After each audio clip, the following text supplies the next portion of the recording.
Hello guys, welcome to the platform once again. It's great to be back on your screen. You can see how my voice has changed coming back from the stadium.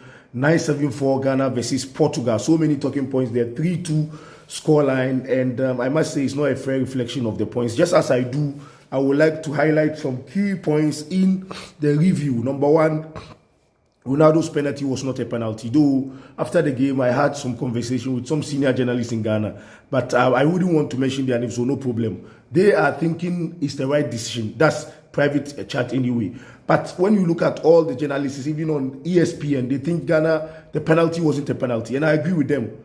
Yeah, and I agreed with them. And some journalists in Ghana also said it wasn't a penalty. So let's give those people who agree that it was a penalty the benefit of the doubt.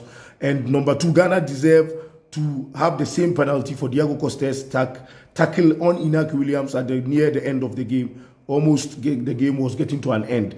And Ghana, number three, is building a solid team once again with the addition of 9 to 10 players. When you look at the squad that we went for African Cup and embarrassed ourselves, Comoros defeated us, yes. But now you can see that we have Samet Salisu Mohammed, so many of them, Bukari, Usman, about 9 players. So you can see the changes. So coming into the World Cup, we were of the opinion that some of us, journalists and bloggers who have followed the team, were of the opinion that things were going to change. And you saw it on the field. Even in the game against Switzerland prior to the World Cup, that Ghana won 2-0. You saw the changes that Ghana is trying to go back to the strong blaster squad that we used to know.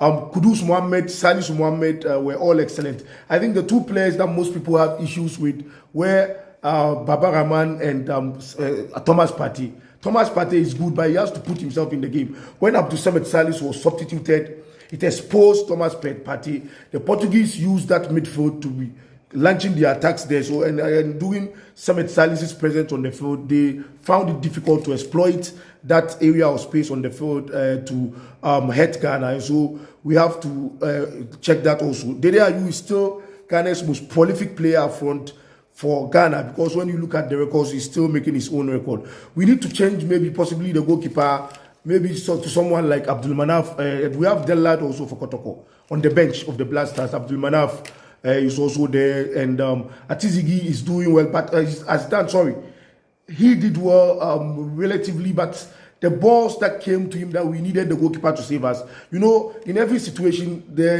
needs a time that you have to let your goalkeeper be exceptional. He wasn't exceptional on the time we needed him. At least, I think the Jao Felix goal, he should have used a strong hand to do something about it.